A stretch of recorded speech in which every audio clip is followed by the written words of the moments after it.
जो स्वतःवर विजय मिळवतो त्याच्यासाठी जगात काहीच कठीण राहत नाही. पण हा विजय मिळवायचा कसा? तर ज्ञानेश्वरीमध्ये संत ज्ञानेश्वर आत्मसंयम योगामध्ये सांगतात, खरा योग म्हणजे स्वतःवर नियंत्रण, स्थिरता आणि समत्व होय. वयसा तरी ए तुले बरी, एरवी बळाचा बळार्थू करी, धैर्याची थोरी निरूपमो. त्याचे वय बालकाप्रमाणे दिसते, पण त्याच्या देहात अपार सामर्थ्य असते. त्याच्या मनातील धैर्याला उपमाच नसते. कनक द्रुमाच्या पालवी, रत्नकळिका नित्य नवी, नखे तेसी बरवी नवी निघती. सोन्याच्या झाडाला पालवी फुटून त्याला रत्नाची कळी यावी, तशी त्याला चांगली नवीन नखे येतात. दात ही आन होती, परी अपाडे साने जती, जैसी दुबाही पैसे पाती, हिरे यांची. दातही नवे येतात, पण ते फार लहान असतात. ते जणू दुतर्फा बसवलेली हिऱ्यांची रांगच वाटतात. मानी कुलियांची कनिका, सावयाची अनुमानिया, तैसिया सर्वांगी उधवती आनिया रोमांचिया. जसे माणिकाचे अनोय उडाले कण असावेत, त्याप्रमाणे सहजच त्याच्या अंगावर रोम अंकुरतात. करचरण तळे जैसी कारा तोत्पळे, आखाळी बहुती डोळे काय सांगो. तळहात आणि तळपाय तांबड्या कमळाप्रमाणे शोभतात आणि डोळे किती निर्मल होतात काय सांगू. निडाराचे निकोंदाटे, मोती नावावरती संपुटे, मग शिवनी जैसी उतटे, शुक्ती पल्लवांची. जणू मोती पूर्णपणे वाढल्यावर शिंपलीमध्ये मावत नाही, मग दोन्ही शिंपल्याची फुटे थोडी विलग होतात. तैशी पतियांचे कवळी न समाये, दिठीचा कडोनी निघो पाहे, अधिरीची परी होई गगना कवळीते. त्याप्रमाणे दृष्टी पापण्यांच्या पात्यात न मावता बाहेर येण्यास पाहते. दृष्टी पूर्वीचीच असते, परंतु ती आकाश व्यापणारी होते.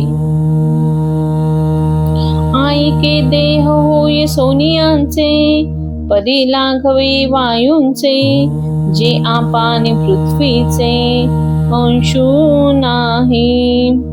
अर्जुन ऐक, त्याचा देह सोन्यासारख्या कांतीचा होतो, परंतु त्यात वायूसारखा हलकेपणा येतो, कारण त्यात पृथ्वी आणि पाण्याचे अंश नसतात.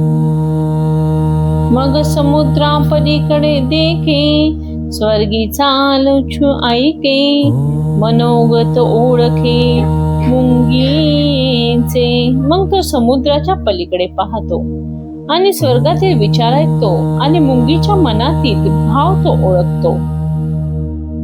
पवनाचा वारिका वळगे, चाले तरी उदकी पाऊल न लागे, येणे येणे प्रसंगे येती बहुता सिद्धी. वायुरूप घोड्यावर बसतो, पाण्यावर अधांतरी चालतो, अशा अनेक सिद्धी त्या योग्याला प्राप्त होतात. आईके प्राणाचा हात धरुनी, गगनाची पावटी करुनी, मध्यमेचे दादराहुनी हृदयाली. अर्जुन ऐक, प्राणवायूचा हात धरून आकाशाची पायरी करून ती सुषुम्ना रूप जिन्याने हृदयामध्ये येते. ते कुंडलिनी जगदंबा, जय चैतन्य चक्रवर्तीची शोभा, जया विश्वबीजाची अकोंबा सावली केली. जी कुंडलिनी जगाची आई आहे, चैतन्य सम्राटाची शोभा आहे, जिने विश्वाच्या बीजाच्या कुंभाला सावली केलेली आहे. जी शून्य लिंगाची पिंडी, जे परमात्मया शिवाची करंडी, जी प्रणवाची उघडी जन्मभूमी, जी निराकार ब्रह्माची साकार मूर्ती, जी परमात्मा शिवाची संबळी, जी प्राणाची उघड उघड जन्म आहे.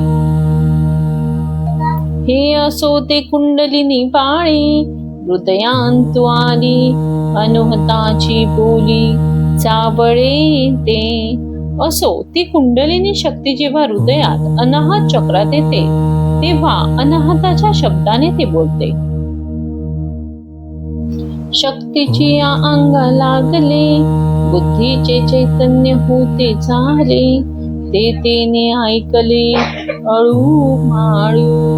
त्या कुंडलिनीच्या जवळ बुद्धी असल्याने तिच्या कानावर ओंकाराचा ध्वनी जातो. घोषाच्या कुंडी नाद चित्रांची रुपडी, प्रणवाची आमोडी रेखिलीसी. सतत घोषाच्या कुंडीत ध्वनी व नादरूपी ओंकाराच्या आकाराची रेखीव अशी रूपे उमटतात. हेची कल्पावे तरी जाणीजे, परिकल्पिते केचे आणिजे, तरी नेनो काय काचे तिये ठाई. या गोष्टी कल्पनेने जाणता येतात, पण कल्पना करणारे मन कुठून आणणार, कारण त्या ठिकाणी काय वाचते ते कळत नाही. विसरून गेलो अर्जुना, जवनाशु नाही पवना, तव वाचा आधी गगना, मनोनी घुमे. असो एक सांगायचे राहिले, जोपर्यंत वायूचा नाश झालेला नसतो तोपर्यंत हृदयाकाशात शब्द असतो, म्हणून तो अनाहत शब्द घुमतो असे तू समज.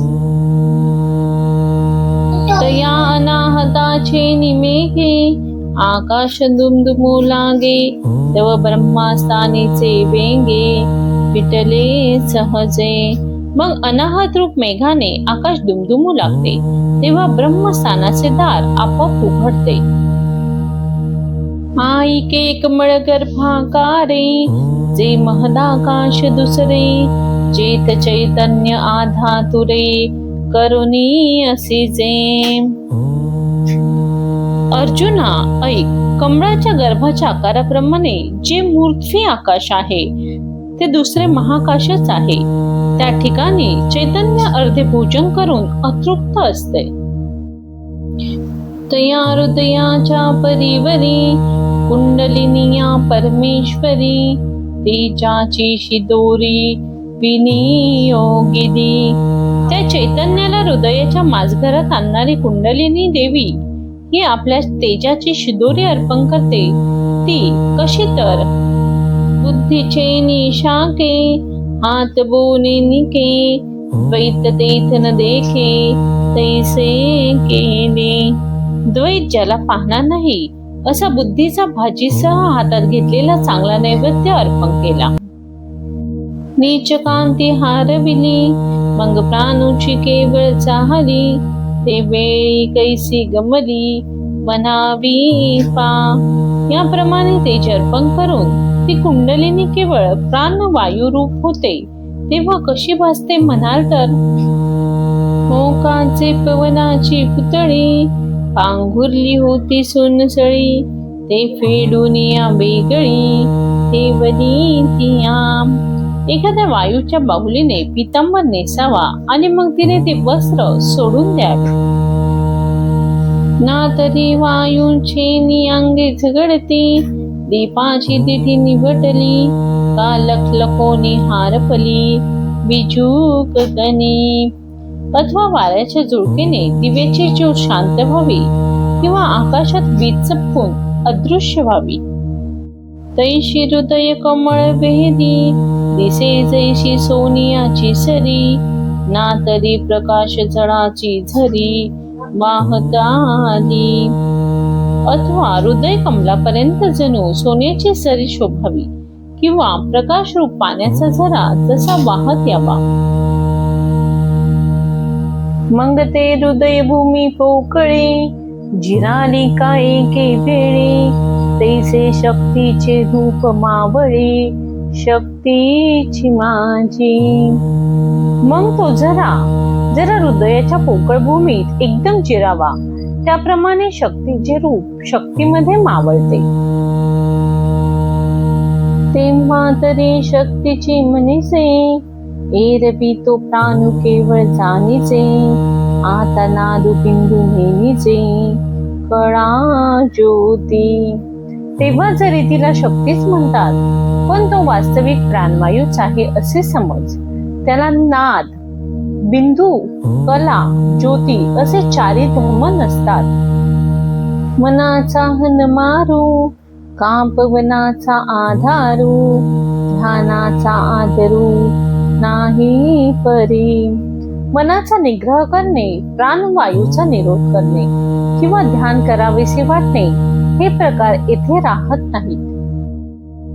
हे कल्पना घे सांडी, ते नाही परवडी. हे महाभूतांची फुडी, आटणी देखाम. अथवा एक कल्पना करावी अथवा दुसरी सोडावी असे प्रकार तेथे नाहीत. कारण या स्थितीत पंचमहाभूते आटून विलयाला जातात. पिंडे पिंडाचा ग्रासू, तो हा नाथ संकेतींचा दंशू. परिदावनी गेला उद्देशू, श्री महाविष्णू. शरीराने शरीर नाहीसे करणे हा योगशास्त्राचे नाद, जे श्री शंकर त्यांनी केलेल्या सिद्धांताचा अभिप्राय आहे. परंतु हे मर्म श्री विष्णूंनी दाखवून दिले. तया ध्वनितांचे केने सोडूनी, यथार्थाची घडी झाडूनी. उपनविली म्या जाणूनी, ग्राहिक श्रोते. ती गूढार्थाची गाठोडी सोडून वस्त्रे उघडी केली आणि त्यांच्या वास्तवतेची घडी श्रोत्यांपुढे, तेच या मालाचे योग्य गिऱ्हाईक आहेत असे जाणून उलगडली असे श्री ज्ञानेश्वर म्हणतात. एके शक्तीचे तेज जेव्हा लोपे, तेथ देहाचे रूप हरपे. मग तो डोळ्यां माझे लपे, जगाची आम. अर्जुन ऐक, कुंडलिनीचे तेज जेव्हा लय पावते तेव्हा देहाचा आकार हा नाहीसा होतो आणि योगी इतके सूक्ष्म रूप धारण करतो की त्याला लोकांच्या डोळ्यातच लपता येते. एरवी अदिलाची से, सावयव तरी दिसे. परवायूंचे का जैसे, बळिले होय. वास्तविक शरीर पूर्वीप्रमाणे सावयव असते, परंतु ते शरीर वायूचेच बनलेले असावे असे होते. ना तरी कर्दळीचा गाभा, गुंथी सांडोनी उभा. हा अवयवाची नभा, उदयला तो. अथवा केळीची सोपट काढून त्याचा गाभा उभा केला म्हणजे जसे काहीच उरत नाही, किंवा आकाशालाच अवयव फुटावे तसे त्याचे अवयव असून नसल्यासारखेच असतात. तैसे होई शरीर, ते म्हणजे खेचर. हे पद होता चमत्कार, पिंडजनी. असे जेव्हा शरीर होते तेव्हा त्यास आकाश विहारी खेचर म्हणतात. देहधारी लोकात असे रूप होणे म्हणजे मोठा चमत्कार आहे. देखे साधको निघोनी जाई, मागा पाऊलांची ओळ राहे. तीत ठाई ठाई होई अनिमादिक.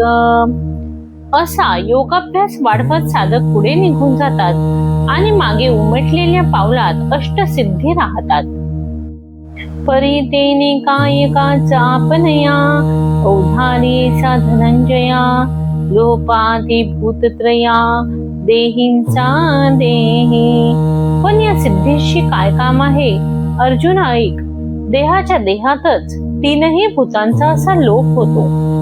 पृथ्वी ते आप विरवी, आपांते तेज चिरवी.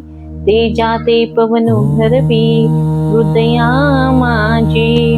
पृथ्वीला पाणी नाहीसे करते, पाण्याला तेज नाहीसे करते आणि तेजाला वायू नाहीसा करतो. पाठी आपणे कलावरे, परी शरीराचे नियनुकारे. मग तोही निघे अंतरे, गगना मिळे. नंतर प्राणवायू एकटा उरतो, पण तो शरीराच्या आकाराने असतो. मग तोही काही वेळाने निघून मूर्ध्वी आकाशामध्ये विरून जातो. स्वतःवर नियंत्रण ठेवा आणि आयुष्य स्वतः सुंदर होताना अनुभवा. असेच नवनवीन व्हिडिओ पाहण्यासाठी चॅनेलला लाईक, सबस्क्राईब आणि शेअर करा. धन्यवाद.